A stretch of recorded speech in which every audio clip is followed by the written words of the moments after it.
This was my most requested video of 2024. I read a Game of Thrones last year and did not expect to love it as much as I did, and see how much the series has meant to so many of you. On almost every single video, I get at least one comment of someone asking, when are you going to pick up A Song of Ice and Fire again? And the time has finally come, but I am reading A Clash of Kings. I hate that guy. I really do. Let's drink the tea while spilling the tea. All of that stuff started because of the stupid knife. Sure, so many of you thought this day would never come, but here we are. I am finishing the Song of Ice and Fire series. Quite a while since I read the first book, A Game of Thrones. I was not expecting all of the love that I got from that video. I just want to say a quick thank you so much to everyone who has been so patient with me. If you have not read the first book, I would advise to click off this video unless you are okay with spoilers. Please bear with me. It's been a long time since I finished that book, but what I remember is King Robert, he died. We know that Cersei was having an affair with her brother Jaime.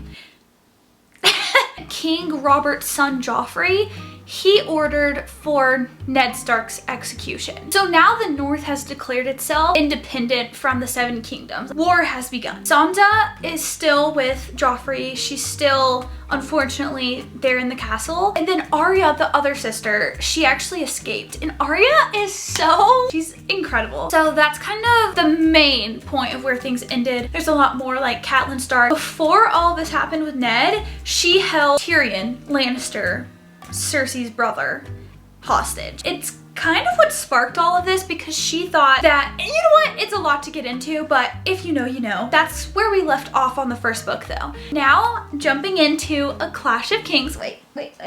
You'll know this one. A Clash of Kings. I've actually already started it. It is 969 pages. Out of that, I'm actually starting a Catelyn chapter.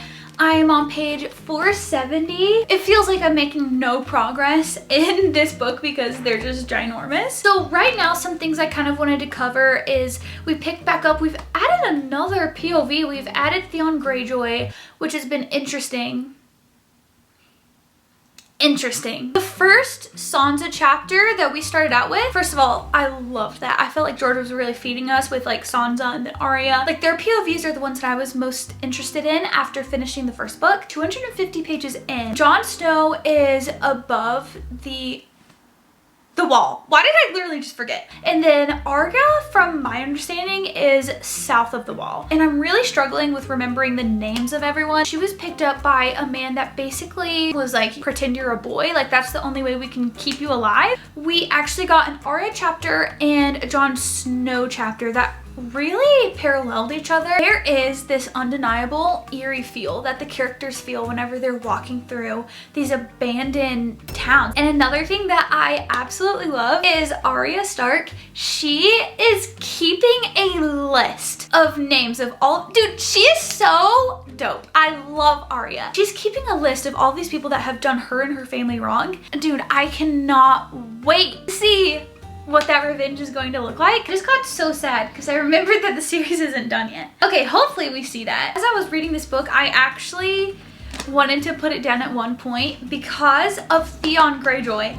I just cannot get past his POVs. I actually detest every time that I turn and end a chapter and I see his name there. Him and Asha, that's disgusting. And she gives me the ick too because she allowed it just to make him feel embarrassed. But that reveal was really funny because we know that Theon was actually really embarrassed in his pride.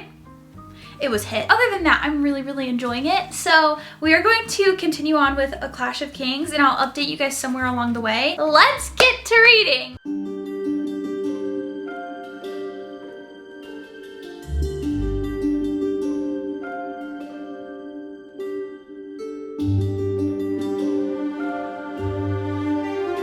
Guys, I cannot believe this. Right now, it's Catelyn and Renly going to Stannis. And Stannis is literally trying to tell them that Joffrey is not the rightful heir and that he is. But, oh, it's so messy because obviously they're like, okay, yeah, sure. Of course you just want power. But no, he's actually telling the truth. So update. It's the same day, but it's nighttime now. I had some stuff like going on earlier today, so I just started picking up the book and reading again. I have so many updates. I wasn't gonna update till tomorrow, but then I was talking to Ian about it, and he was like laughing, and he was like, oh my gosh, this is so funny, you need to like say this on camera. And I don't think I'm funny, but he said I need to say this on camera. So Renly died. That was crazy. I think last I was talking to you, Catelyn and Renly went to Stannis. That doesn't sound right. Stannis? Stannis. Stannis. Stanza. Could you imagine if I said Stanza? Trying to tell them that Joffrey is illegitimate. He is not the heir to the throne. He is. I see why that would cause lots of drama. I see why that would be sketch to them. But he's actually telling the truth. Fast forward. Oh no, the battery's about to die. Fast forward. We're like camping out now. And Renly dies. I was not expecting that. I wasn't attached to his character. Like, I don't know if I'm supposed to like him or not, but I wasn't sad, but I kind of was. But also, he was holding Catelyn hostage, basically. He dies from a ghost, seemingly, like a shadow ghost. Let's keep that going. I love that. I literally was listening to a Drawn chapter, and Ian made a noise, and I jumped because, like, it's freaking me out, and I'm so into this book right now. Catelyn basically like gaslit herself, and she's like, oh, it was Stannis. Girl, I don't think that was. I don't think it was him. But then he threatens her right before she leaves. That kind of solidified that maybe it was him. I don't know what to think or feel, but I had to update you guys, but my camera's about to die. It's getting crazy. I don't even, oh, and Brian, she was accused of it, and Catelyn's like, Brian literally didn't do anything. And poor Brian was like so scared. Brian's a girl. Brienne!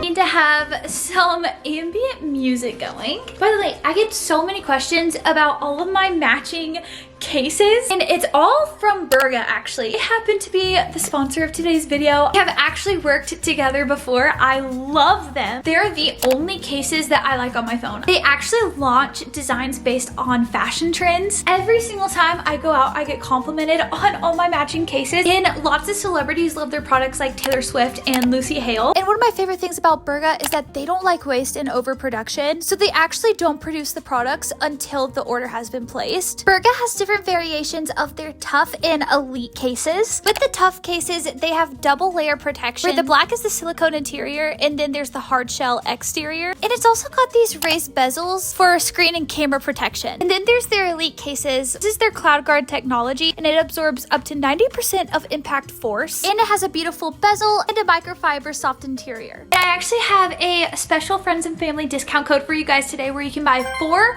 phone cases and only pay for 2. Use the link in the description down below or in the pinned comments and get an extra 15% off using my code AshlynX15. You can go in with your friends and family, and you can each get a phone case. Thank you so much, Berga, for sponsoring today's video. And now jump back into me reading A Clash of Kings. We need to talk. I have an update for you guys. I don't know if you can tell by my cheeks, it's so cold out. So I'm going to sit on the couch, do an update with you guys, get some tea. I'm gonna make like some peppermint tea. I don't know if that's like the Game of Thrones way, but that's the Ashlyn way. I feel like if I was in the world of Game of Thrones, I would be sipping a hot tea. Every chapter you would get of me, I would be like drinking a peppermint tea. Oh gosh, don't spill. Let's drink the tea while spilling the tea. I'm taking my shoes off as we talk. Sorry. I'm pretty sure the last time we spoke, it was about John's discovering of the cloak and all the stuff, the knives, all that in the woods. A few things that really stood out to me. What is wrong with Mira and Jojen? I know that they're like mystics, but I feel like they're freaking Bran out, and in turn freaking me out. I feel like there's some truth though to what they're saying about Bran being connected to his wolf. And that theory was kind of squashed because Bran was told like that's not really a thing anymore. They haven't seen magic like that anymore, and I've kind of noticed that even with Tyrion's chapters, he like knows dragons existed at one point, but I don't think people really believe in magic anymore. So that's really fun and interesting because we know that there are dragons and magic still currently now. So I read this in a Catelyn chapter and I loved this quote so much I had to share it with you guys. It's in a Catelyn chapter and she's talking to Brienne. I want to say Brian, but it's Brienne. Catelyn says, fight for the living, not for the dead. So I wrote that down because I just really thought that was really good. And there's so much false information going around right now.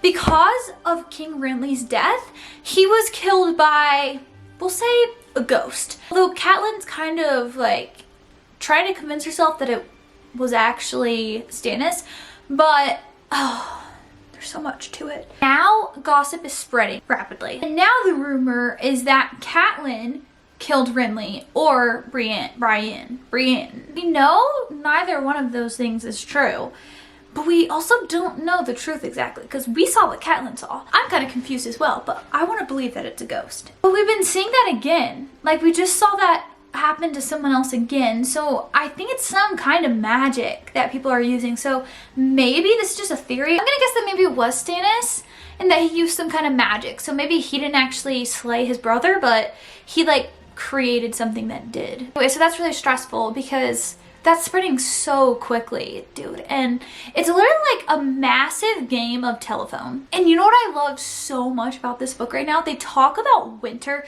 They're like, winter's coming, winter's coming. And they don't exactly mean literally that winter season is coming, but they talk about it more as if it's the dark days. And I love that. I think it's so unique to the story. And it's just like, winter's coming. It's almost like, I don't know. I don't want to compare it to anything actually. It just got to a point where an offer has been made from the Lannisters to Catelyn and everyone else basically. In exchange for Arya and Sansa, they want Jaime to be released from captivity. And dude, Catelyn's thinking is so quick though because she was like, did you see my girls? Did you see Sansa and Arya? And no, obviously not because Arya's not with them. And I just realized I'm like, she literally has no idea where Arya is. No one does. For all they know, she's probably dead. Also, Theon is a villain that I did not see coming. I knew he was scummy, but wow, I didn't actually know that he is a true antagonist. Yeah, I did not see Theon doing that. I don't know who he thinks he is exactly. I'm actually gonna start off reading right now. Oh, I meant to tell you guys, I'm loving the Arya chapters right now, especially like the favors that she's getting from the guy. I think I told you guys, please give me some grace. I'm really struggling with the names. The guy with like the half red hair, half white hair. Oh, I'm so happy with who she's used that on so far.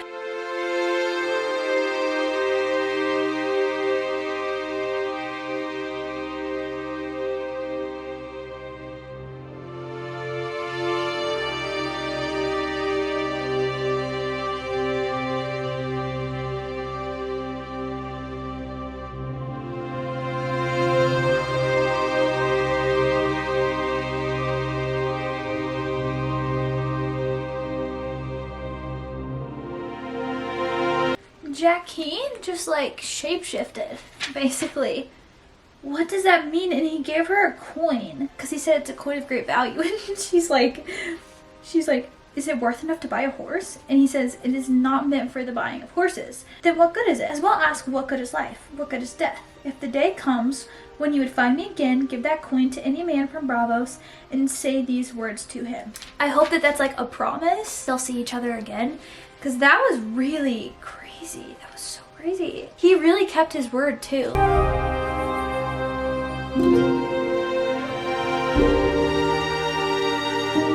Arya's taking the name Nymeria right now.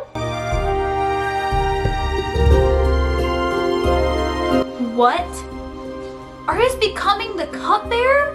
Hi guys. Okay, it's the same day. I'm now on a John chapter, which I haven't gotten in a long time, on page 736. I have like 200 and something pages left now. Theon, I know I already said this, but he is a traitor.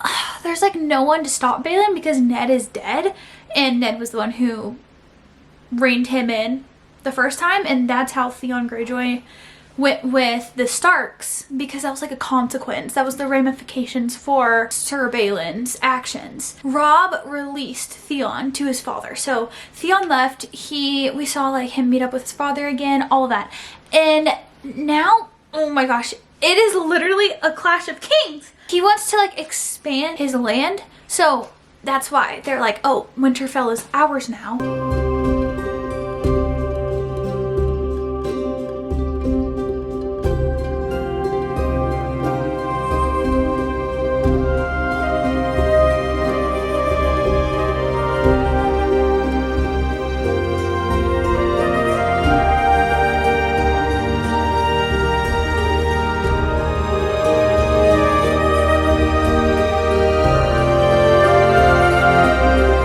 I gotta do an update. Where's my book? Oh, I didn't even realize there was next Discord. What a bubby boy. Last night I was reading obviously, and I did not finish it, but I am much closer now. Last night I was so speechless as I was reading Sansa's chapter. Like, I was really stressed out about it. And I wrote a note in my phone so that I would remember when I wake up to tell you guys. This is all I wrote. Sans got her period. You really don't think it could be worse for her? It's actually not a joking matter whatsoever. Denver scored. What? Squirrel. Oh yeah, squirrel. This is like really, really terrible for her though, because not only did she get her period, which the dream that she was having before and then waking up and realizing that her period had come was actually so spot on. It's really scary for her because now she can bear a child, and that is terrifying because that means she can get married to Joffrey, become the queen, and you already know. I don't need to explain from there. Joffrey can really start abusing that. It was like heartbreaking how she was trying to cover it up. She literally was trying to burn the mattress. Like, it was really, really sad. Did not go in her favor, and now Cersei knows, which is awful. I am really scared for Sansa, and she's doing such an incredible job though at playing the part. It's kind of what's going on right now. And the other thing with Theon Greyjoy, I read this morning and I'm so confused. He found the sigil while looking for Bran and Rickon, but he didn't find them. And then I'm reading his new updated chapter, and apparently he killed them. And so I feel like I missed something. So I went back to reread, and I don't know, I'm so confused because he'll be having dreams and then he'll wake up and like, I'm getting so confused now. I'm really sad. Now his sister Asha, she's come to him and she's like, dude, you royally messed up. No pun intended. Not only did he kill, but he killed like the innocent children. That's what she was trying to say. Not only that, but the Stark children. It's a whole thing. It's really, really bad. She was like, you can go with me right now and like, don't do this. And he, did they intercept it? Oh, Catelyn and Jaime's conversation. I hate that guy. I really do. The fact that he's actually kind of being honest, like, I do appreciate that. They're kind of exchanging information with each other. That's the deal they've struck up. And he straight up admits that him and Cersei are intimate. They scored again! And then also the knife is brought up again, that basically, no, you know what started this whole thing was Jaime, okay? Jaime is the one, it's his fault and Cersei's fault. They're the ones who decided to push Bran out the window to kill him. Okay, we're at a break. So now Catelyn is asking him about the knife because that is when Tyrion was actually visiting Winterfell. And that's when she was attacked and there was an attempt on Bran's life while he was recovering. She was asking him questions. All of that stuff started because of the stupid knife. It was Tyrion's knife, allegedly, but Tyrion's like, I'm not behind this. Jaime said he's not behind it. Who was behind it? I don't understand. Who else could it be? It has to be Cersei. But she would have told Jaime. And Jaime, he made a really good point because Catelyn was like, why wouldn't you lie to me, you know? And he's like, I literally have answered all of your questions truthfully. especially the one regarding Cersei and his relationship. So he's like, why would I lie to you now? There's really no point. He was spitting fire with that. That's actually so true. So I don't know what to believe. I mean, he said it wasn't him. So if it wasn't him, that's the update that I have right now. I want to finish this tonight. That's the plan. Let's continue reading A Clash of Kings. Okay, you guys, I thought that I actually mentioned this in the video. I gave this theory some thought. The more that I thought about it, even before I finished the book, I am so convinced that it's actually Tywin. I don't know. He's really sus to be. You'll see my reactions at the end of the book, but it kind of makes me even more convinced that it was Tywin.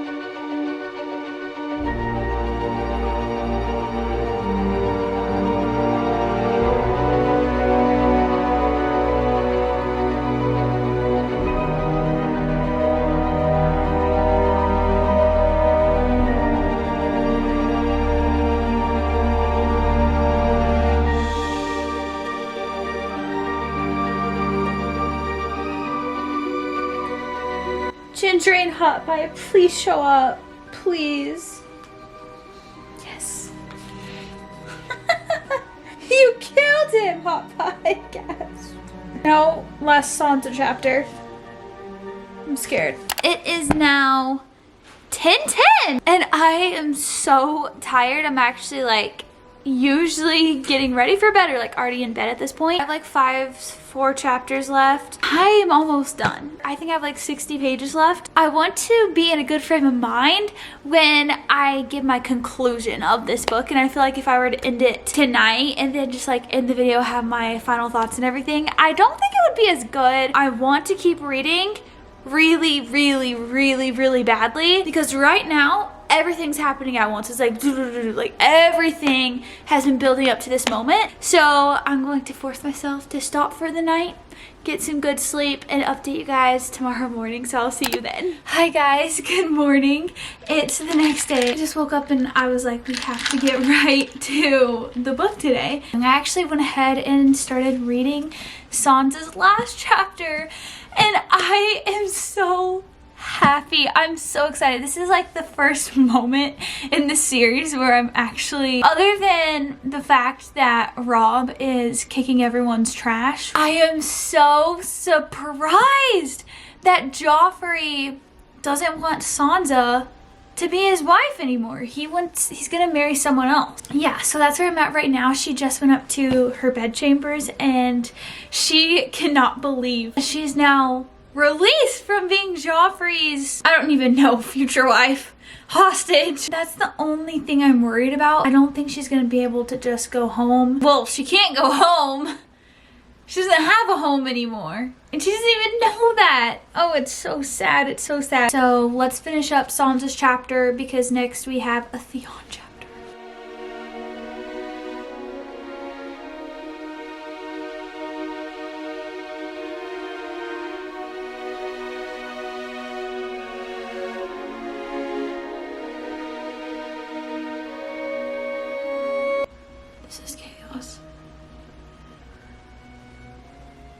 There is so much to unpack from the chapter I just read. I don't even know where to begin. Theon, dare I say, I almost felt bad for a second. I don't actually. He almost decided to lay down his weapons. He almost went to go serve as a brother of the Night's Watch. And then that psychopath that Arya is the cupbearer for, he now has arrived to Winterfell. She's not with him, but he has arrived now. And Ramsay, I think is his name. But I love a good psychopath because they just really add a lot of flavor to a story. That's how you know that George R.R. Martin is a great author. When you start to feel a little bit of sympathy towards a character that is the antagonist, it like evokes something in you that makes you want to feel for them, but they're a terrible character. That's great writing. I can't believe it. I'm honestly way more upset about Maester Luwin. That almost made me cry. I can't believe that. Dude, everyone's dying. Okay, our last Tyrion chapter. Let's go. Wait, I just remembered the last time that we heard from Tyrion, seemed like he was like dead, left for dead basically. So, oh my god.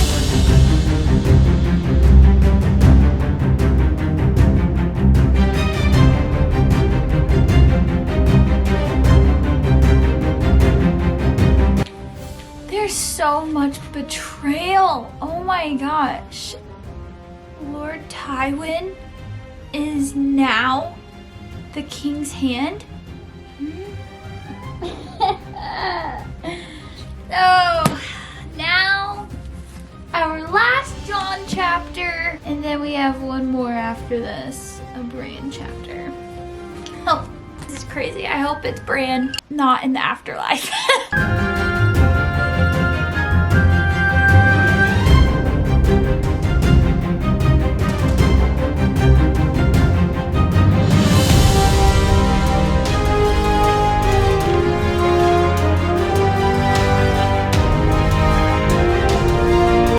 He had to fight Corin, but he knew, he told him, and oh, that's awful. I'm smiling because if I don't smile, I will cry. I need to immediately jump into the next one. Like, I can't do this. I'm gonna cry. I'm so sad. What is happening? I don't know what's happening. What's happening?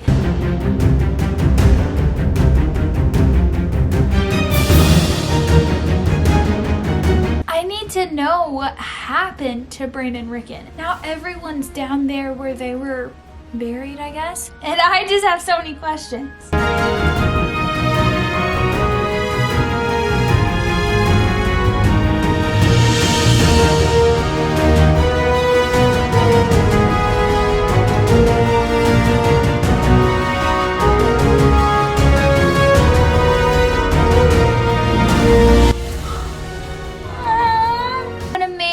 You took him to the maester, but what could you do when your maester was hurt?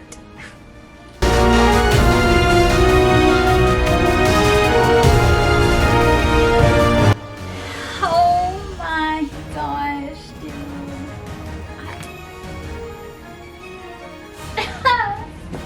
Okay, as you guys saw, I finished A Clash of Kings, and I'm sure so many of you thought, that girl's not gonna finish A Song of Ice and Fire. It's happened, and we're already 2 down. I'm so happy. I'm excited to continue with the rest of the series. I'm going to be doing installments. They're gonna be coming way sooner. Unless I get like really burnt out or something happens. Planning on doing them at least every month. I really hope you guys enjoyed. I don't have too much to say because I have given you my thoughts and complete spoilers throughout the whole video, and how I felt in those moments still stands true. I still feel the same way. I love how this one, of course I love how the first one ends, but this one is really interesting because I feel like it's kind of opened up now to such a bigger realm. Now Jon is in a completely different place that we haven't explored until the end of the book. I'm so excited to see what happens with Jon. I loved how that ended, but I'm really sad and like really stressed about it. So that's interesting. And then Bran and the mission that he's going on with the siblings. Loved how it ended with Maester Luwin. That he wrote that really, really well. I thought that was a sweet ending, and it was so in character for these people of Winterfell. Like, to die at the God's Wood. That was so emotional. I loved that. But I'm glad that that's the ending he got, you know? I'm actually really interested in Bran's chapters. And Dany was actually like, her chapters were kind of the ones that I was least interested in this time. Same for Davos. I don't really care as much about like Stannis and the Red Woman and stuff. Like, just personally, I'm not super interested in that right now. Don't love Theon's chapters, but now those are gone. So my Cameron just said that I've run out of storage. So I think that's a sign for me to kind of wrap things up. But I am so glad that you guys have joined me. I love going on this journey with you guys together. Don't forget to keep everything spoiler free in the comments. I don't want to be spoiled for anything in the future, and same for other readers that are maybe like reading this along at the same time. So let's keep it spoiler free. But thank you guys so much, and stay tuned for the next one a storm of swords, and I'm very, very, very excited for that. There was lots of mention of a storm of swords throughout this book, so I'm very excited. And once again, don't forget to click the link in the description and use my code AshlynX15 to get an additional 15% off when you buy 4 Burger phone cases and only pay for 2. Don't forget to subscribe and comment and follow along.